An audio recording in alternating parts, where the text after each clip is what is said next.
Hi class, welcome to week 3. So I wanted to make a video to walk you through what's going on this week. So this week, your memoir is due. So I'm sure you've been working on it already, but I wanted to make sure that you're on the right page for that and that everything's on track, right?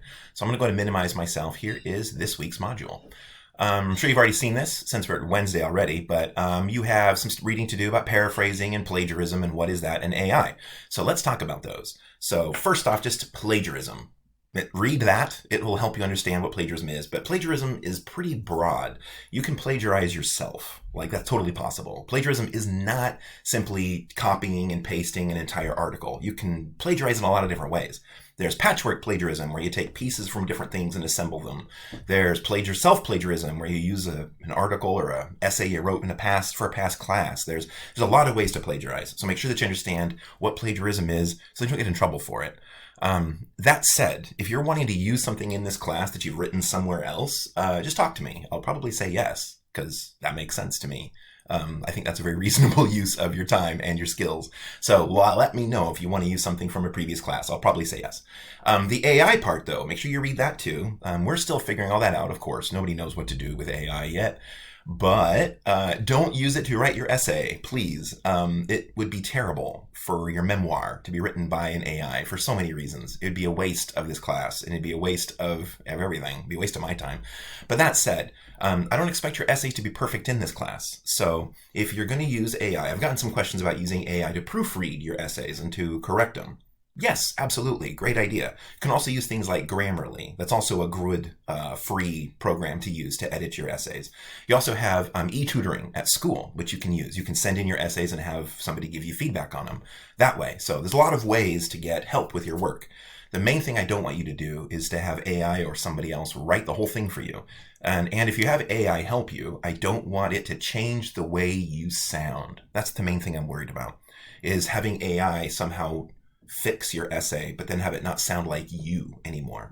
I don't want that. I want your essays to sound like you wrote them. That's kind of the point of this whole entire class. Well, there's 2 points in my mind. I want to help you to write better and to use your voice to share your ideas and thoughts better. And at the same time, I want you to be better at finding and evaluating sources and using those, whether it's for just finding out knowledge or for writing essays. So that's really the 2 things in this class that I imagine are the most important things. Well, there's a third one. And critical thinking. We're also covering critical thinking. I think those 3 things, and APA formatting, I guess that's also important. So those 4 things are what we're covering. I think that's it. Yes.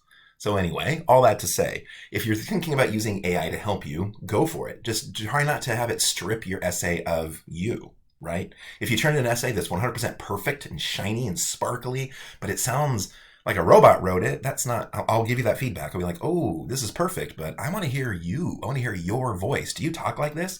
So that's going to be something you'll hear from me a lot, is, do you talk like this in your real life? Is this how you talk to people? Which is probably not how your English teachers in the past have encouraged you to write. There's an excellent chance that in the past they've told you to use things like we language, or to not say I in your essays, to say things like, the writer of this essay believes, things like that. Yeah, that's old school and we don't do that anymore. So I want to encourage you to embrace your voice and share. So this first essay is all about your identity. So dig into it, right? Tell us all about it. Other things I want to mention about the future. So that essay's due this Sunday. So get it in, make sure you have it done. And if you have questions, let me know. I have had one question from a student about the maximum length. So there is a minimum length. Is there a maximum length? No. You can write as much as you want. Other people will be reading your essays besides me, like your classmates will. So I mean, if it's massive, you probably won't have that many people read it. Then again, maybe you will. I have no idea. But I say write what you want. Write the thing you want to write for this class.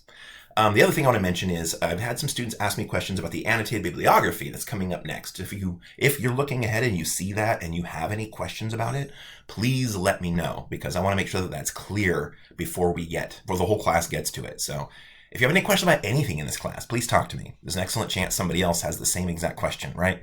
So that is this week. I don't think there's anything else to cover. Let me minimize myself again and look at this.